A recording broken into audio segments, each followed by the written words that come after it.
Good morning.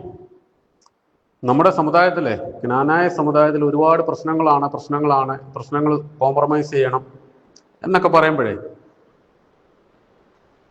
ഒരു കണക്ക് പറഞ്ഞാൽ ജ്ഞാനായ സമുദായത്തിൽ ഒരു പ്രശ്നങ്ങളില്ല എന്നുള്ളതാണ് നമ്മുടെ പ്രശ്നം ഇപ്പോഴത്തെ.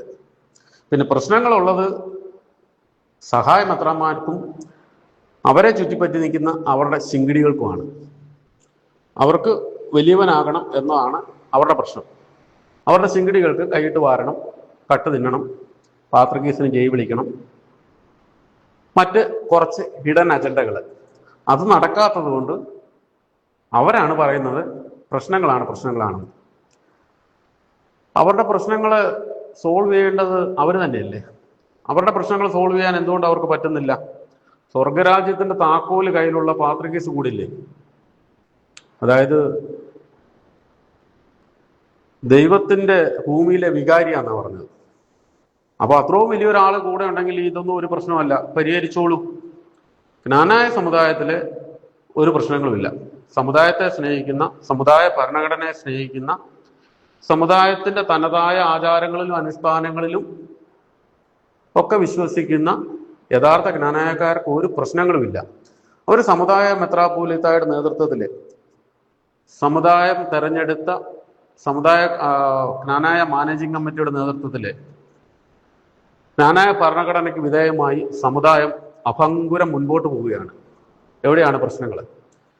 പിന്നെ സമുദായത്തിന് എൻ്റെ അഭിപ്രായത്തിൽ ഇപ്പോൾ ഉള്ള ചില പ്രശ്നങ്ങൾ എന്ന് പറയുന്നത്, സമുദായത്തിലെ ആവശ്യത്തിനനുസരിച്ച് അച്ഛന്മാരില്ല, അച്ഛന്മാരുടെ ഒരു ഷോർട്ടേജ് ഉണ്ട്. രണ്ടാമത്, സ്വന്തമായിട്ടൊരു വൈദിക സെമിനാരി ഇല്ല. മറ്റുള്ളവർ നമ്മളെ മാറ്റി നിർത്തുമ്പോൾ, അല്ലെ നമ്മളെ അകറ്റി നിർത്തുമ്പോൾ നമുക്ക് സ്വന്തമായിട്ടൊരു വൈദിക സെമിനാരി ഇല്ല. അങ്ങനെയുള്ള ചില പ്രശ്നങ്ങളുണ്ട്, നമുക്ക് ഇല്ലെന്ന് പറയുന്നില്ല. അല്ലാതുള്ള പ്രശ്നങ്ങളൊക്കെ സഹായം മെത്രാന്മാർക്കും അവരുടെ ശിങ്കിടികൾക്കുമാണ് ഉള്ളത്. പിന്നെ കുറേയധികം വ്യവഹാരങ്ങൾ നടക്കുന്നുണ്ട്. അത് നമ്മളാരും വരുത്തി വെച്ചതല്ല. ഈ സഹായ മെത്രാന്മാരും അവരുടെ ശിങ്കിടികളും കൂടെ, അവരുടെ പാത്രക്കേസും കൂടെ കൂടി, സ്വർഗരാജ്യത്തിന്റെ താക്കോല് കയ്യിലുള്ള അവരുടെ പാത്രക്കേസും കൂടെ കൂടി അധികാരത്തിന് വേണ്ടി, ഇല്ലാത്ത അധികാരം ഉണ്ടെന്ന് സ്ഥാപിക്കുന്നതിന് വേണ്ടി, ജ്ഞാനായ സമുദായത്തെ ഇല്ലായ്മ ചെയ്യുന്നതിന് വേണ്ടി ഉണ്ടാക്കിയ വ്യവഹാരങ്ങളാണ്. അപ്പം അവർ വ്യവഹാരത്തിന് പോകുമ്പോൾ അതിന് തടയിടാൻ ജ്ഞാനായ സമുദായം, ജ്ഞാനായ മാനേജിംഗ് കമ്മിറ്റി പോയേ പറ്റുള്ളൂ. അങ്ങനെ നമ്മളും പോയിട്ടുണ്ട്. പിന്നെ ഈ അവർ പറഞ്ഞ പ്രശ്നങ്ങൾ വന്നുകൊണ്ട് ജ്ഞാനായ സമുദായം എന്താണെന്നും സഭ എന്താണെന്നും ജ്ഞാനായ സമുദായത്തിന് എന്തൊക്കെ ആസ്തി ഉണ്ടെന്നും യഥാർത്ഥ ജ്ഞാനായക്കാർക്ക് ഇതെല്ലാം മനസ്സിലായി. അവരെല്ലാം ഒരു കൊടക്കീഴിലായി. ഞാൻ പറയുന്നത് നന്നായി എന്നാണ് ഞാൻ പറയുന്നത്. ഈ പ്രശ്നങ്ങളൊക്കെ വന്നത് നന്നായി. ജ്ഞാനായക്കാർക്ക് അവർക്ക് എന്തൊക്കെ ആസ്തി ഉണ്ടെന്നും അവരുടെ പാരമ്പര്യം എന്താണെന്നും അവരുടെ ചരിത്രം എന്താണെന്നും ഒക്കെ ഉള്ളത് മനസ്സിലായി. ഈ കള്ള നാണയങ്ങളെ തിരിച്ചറിയാനുള്ള ഒരു അവസരം കിട്ടി. അതിൻ്റെ ഏറ്റവും ഒടുവിലത്തെ തെളിവാണ് ഇന്നലെ നമ്മൾ സമാഹരിച്ച് പൂർണ്ണതയിലെത്തിച്ച സഹോദരൻ്റെ ഒരു പാർപ്പിടമെന്ന 20 ലക്ഷം രൂപ.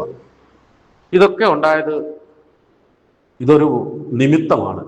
ഈ സഹായന്മാർ കാരണമാണ് ഇന്നലെ 20 ലക്ഷം രൂപയിലെത്തിക്കാൻ. അത് പിരിവെന്ന് പറയുമ്പോൾ പിരിവെന്നൊന്നും ഞാൻ അതിനെ വിശേഷിപ്പിക്കുന്നില്ല. സോഷ്യൽ മീഡിയയിൽ ഒരു അറിയിപ്പ് മൂലം, മുകളിൽ മറ്റൊരു വ്യക്തി പറഞ്ഞതുപോലെ, നമ്മുടെ സമുദായ മെത്രാപ്പോലീത്തയുടെ പേരിലുള്ളതാണ്. അദ്ദേഹത്തിന്റെ അചഞ്ചലമായ വിശ്വാസം കൊണ്ട്, അദ്ദേഹത്തിന്റെ പ്രാർത്ഥന കൊണ്ട് നമ്മുടെ ഒരു വാട്സപ്പ് ഗ്രൂപ്പിൽ ആഹ്വാനം ചെയ്ത് പിരിഞ്ഞു കിട്ടിയെന്ന് പറയുമ്പോഴേ അതെല്ലാം, ഇതിന്റെ എല്ലാം പിന്നിൽ നമ്മൾ നന്ദി പറയേണ്ടത് ഈ സഹായന്മാർക്കും അവരുടെ ശിങ്കിടികൾക്കുമാണ്. അല്ല ജ്ഞാനായ സമുദായത്തിൽ പ്രശ്നങ്ങളൊന്നുമില്ല എന്നുള്ളതാണ് എൻ്റെ അഭിപ്രായം.